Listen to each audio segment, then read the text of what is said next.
ಈಗ ಜಾತಿ ಗಣತಿ ಬಗ್ಗೆ ಅದು ವೈಜ್ಞಾನಿಕ ಆಗಿಲ್ಲ, ಇನ್ನೊಂದಾಗಿಲ್ಲ ಅಂತಲೂ ಹೇಳೋರಿದ್ದಾರೆ.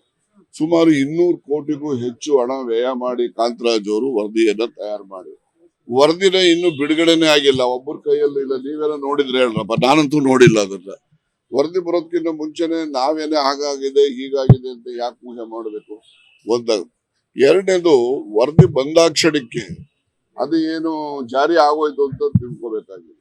ವರದಿ ಒಂದು ಅಂಶಗಳು, ವಿವರಗಳನ್ನ ಇವೆಲ್ಲ ಕೈಗೂ ಕೊಡ್ತಾ, ನಮಗೂ ಸಿಗುತ್ತೆ, ನಿಮ್ಗೂ ಸಿಗುತ್ತೆ. It will be the public dominion.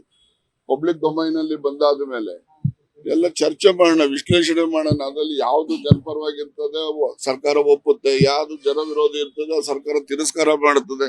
ನಮ್ ಮಾಹಿತಿನೇ ಇಲ್ಲೇ ನಾವು ಅದನ್ನ ವಿಶ್ಲೇಷಣೆ ಮಾಡ್ತಕ್ಕಂಥ ಸುಮಾರು 200 ಕೋಟಿಗೂ ಹೆಚ್ಚು ಹಣ ವ್ಯಯ ಆಗಿದೆ. ಅದಕ್ಕೆ ಸರ್ಕಾರದ ಹಣ, ಟ್ಯಾಕ್ಸ್ ಪೇಯರ್ಸ್ ಮನಿ ಅದು. ಆ ದೃಷ್ಟಿನಲ್ಲಿ ಜಾತಿ ಗಣತಿ ವರದಿಯನ್ನ ಸರ್ಕಾರಕ್ಕೆ ಅವರು ಸಲ್ಲಿಸಬೇಕು. ಸಾರ್ವಜನಿಕರು, ಸರ್ಕಾರ ಎಲ್ಲ ಅಂಶಗಳನ್ನ ವಿಮರ್ಶೆ ಮಾಡೋಣ. ಆ ವಿಮರ್ಶೆನಲ್ಲಿ ಜನಪರ ಇರ್ತಕ್ಕಂಥದ್ದು, ಜನ ಒಪ್ಪತಕ್ಕಂಥದ್ದು, ಜನದ ಮೇಲೆ ಯಾವುದನ್ನು ಕೂಡ ಹೇರುವಂತ ಕೆಲಸ ನಮ್ಮ ಸರ್ಕಾರ ಮಾಡೋದಿಲ್ಲ. ಯಾರು ಜನಗಳು ಒಪ್ತಾರೆ, ಜನಕ್ಕೆ ಯಾವುದು ಅದರಿಂದ ಒಳ್ಳೇದಾಗ್ತದೆ ಅಂತ ಅಂಶಗಳನ್ನು ಎಲ್ಲರೂ ಒಪ್ಪಿದ್ರೆ ಜಾರಿ ಮಾಡ್ತೇವೆ. ಇಲ್ಲದೇ ಇದ್ರೆ ಬಹಳಷ್ಟು ನೂರಾರು ವರದಿಗಳು ಧೂಳು ಹಿಡಿತಾ ಇದಾವೆ, ಅದ್ರಲ್ಲಿ ಇದು ಸೇರ್ಕೊಳ್ತದೆ. ಅದು ಜನ ವಿರೋಧಿ. ನೋಡಿ, ಲೆಜಿಸ್ಲೇಷನ್ ಈಗ ಜಾತಿ ಗಣತಿ ಬಗ್ಗೆ ಅದು ವೈಜ್ಞಾನಿಕ ಆಗಿಲ್ಲ, ಇನ್ನೊಂದಾಗಿಲ್ಲ ಅಂತಲೂ ಹೇಳೋರಿದ್ದಾರೆ. ಸುಮಾರು 200 ಕೋಟಿಗೂ ಹೆಚ್ಚು ಹಣ ವ್ಯಯ ಮಾಡಿ ಕಾಂತರಾಜ್ ಅವರು ವರದಿಯನ್ನ ತಯಾರು ಮಾಡಿ, ವರದಿನ ಇನ್ನು ಬಿಡುಗಡೆನೆ ಆಗಿಲ್ಲ. ಒಬ್ಬರ ಕೈಯಲ್ಲಿ ಇಲ್ಲ. ನೀವೆಲ್ಲ ನೋಡಿದ್ರೆ ಹೇಳ್ರಪ್ಪ, ನಾನಂತೂ ನೋಡಿಲ್ಲ ಅದನ್ನ. ವರದಿ ಬರೋದಕ್ಕಿಂತ ಮುಂಚೆನೆ ನಾವೇನೇ ಹಾಗಾಗಿದೆ ಹೀಗಾಗಿದೆ ಅಂತ ಯಾಕೆ ಊಹೆ ಮಾಡಬೇಕು? ಒಂದಾಗ. ಎರಡನೇದು, ವರದಿ ಬಂದಾಕ್ಷಣಕ್ಕೆ ಅದು ಏನು ಜಾರಿ ಆಗೋಯ್ತು ಅಂತ ತಿಳ್ಕೊಬೇಕಾಗಿಲ್ಲ. ವರದಿ ಒಂದು ಅಂಶಗಳು, ವಿವರಗಳನ್ನ ಇವೆಲ್ಲ ಕೈಗೂ ಕೊಡ್ತಾ, ನಮಗೂ ಸಿಗುತ್ತೆ, ನಿಮ್ಗೂ ಸಿಗುತ್ತೆ. It will be the public dominion. Public domain ಅಲ್ಲಿ ಬಂದಾದ ಮೇಲೆ ಎಲ್ಲ ಚರ್ಚೆ ಮಾಡೋಣ, ವಿಶ್ಲೇಷಣೆ ಮಾಡೋಣ. ಅದರಲ್ಲಿ ಯಾವ್ದು ಜನಪರವಾಗಿರ್ತದೆ ಸರ್ಕಾರ ಒಪ್ಪುತ್ತೆ, ಯಾವ್ದು ಜನ ವಿರೋಧಿ ಇರ್ತದೆ ಸರ್ಕಾರ ತಿರಸ್ಕಾರ ಮಾಡುತ್ತದೆ. ನಮ್ ಮಾಹಿತಿನೇ ಇಲ್ಲೇ ನಾವು ಅದನ್ನ ವಿಶ್ಲೇಷಣೆ ಮಾಡ್ತಕ್ಕಂಥ ಸುಮಾರು 200 ಕೋಟಿಗೂ ಹೆಚ್ಚು ಹಣ ವ್ಯಯ ಆಗಿದೆ. ಅದಕ್ಕೆ ಸರ್ಕಾರದ ಹಣ, ಟ್ಯಾಕ್ಸ್ ಪೇಯರ್ಸ್ ಮನಿ ಅದು. ಆ ದೃಷ್ಟಿನಲ್ಲಿ ಜಾತಿ ಗಣತಿ ವರದಿಯನ್ನ ಸರ್ಕಾರಕ್ಕೆ ಅವರು ಸಲ್ಲಿಸಬೇಕು. ಸಾರ್ವಜನಿಕರು, ಸರ್ಕಾರ ಎಲ್ಲ ಅಂಶಗಳನ್ನ ವಿಮರ್ಶೆ ಮಾಡೋಣ. ಆ ವಿಮರ್ಶೆನಲ್ಲಿ ಜನಪರ ಇರ್ತಕ್ಕಂಥದ್ದು, ಜನ ಒಪ್ಪತಕ್ಕಂಥದ್ದು, ಜನದ ಮೇಲೆ ಯಾವುದನ್ನು ಕೂಡ ಹೇರುವಂತ ಕೆಲಸ ನಮ್ಮ ಸರ್ಕಾರ ಮಾಡೋದಿಲ್ಲ. ಯಾರು ಜನಗಳು ಒಪ್ತಾರೆ, ಜನಕ್ಕೆ ಯಾವುದು ಅದರಿಂದ ಒಳ್ಳೇದಾಗ್ತದೆ ಅಂತ ಅಂಶಗಳನ್ನು ಎಲ್ಲರೂ ಒಪ್ಪಿದ್ರೆ ಜಾರಿ ಮಾಡ್ತೇವೆ. ಇಲ್ಲದೇ ಇದ್ರೆ ಬಹಳಷ್ಟು ನೂರಾರು ವರದಿಗಳು ಧೂಳು ಹಿಡಿತಾ ಇದಾವೆ, ಅದ್ರಲ್ಲಿ ಇದು ಸೇರ್ಕೊಳ್ತದೆ. ಅದು ಜನ ವಿರೋಧಿ. ನೋಡಿ, ಲೆಜಿಸ್ಲೇಷನ್ ಈಗ ಜಾತಿ ಗಣತಿ ಬಗ್ಗೆ ಅದು ವೈಜ್ಞಾನಿಕ ಆಗಿಲ್ಲ, ಇನ್ನೊಂದಾಗಿಲ್ಲ ಅಂತಲೂ ಹೇಳೋರಿದ್ದಾರೆ.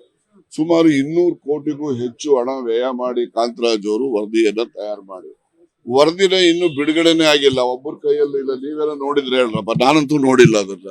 ವರದಿ ಬರೋದಕ್ಕಿಂತ ಮುಂಚೆನೆ ನಾವೇನೇ ಹಾಗಾಗಿದೆ ಹೀಗಾಗಿದೆ ಅಂತ ಯಾಕೆ ಊಹೆ ಮಾಡಬೇಕು? ಒಂದಾಗ.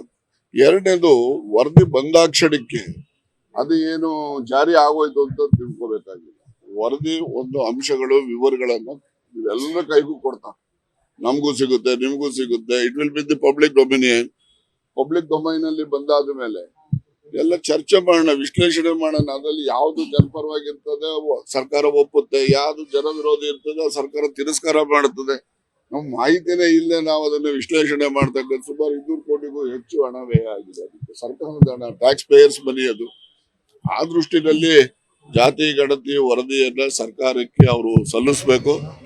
ಸಾರ್ವಜನಿಕರು, ಸರ್ಕಾರ ಎಲ್ಲ ಅಂಶಗಳನ್ನ ವಿಮರ್ಶೆ ಮಾಡೋಣ.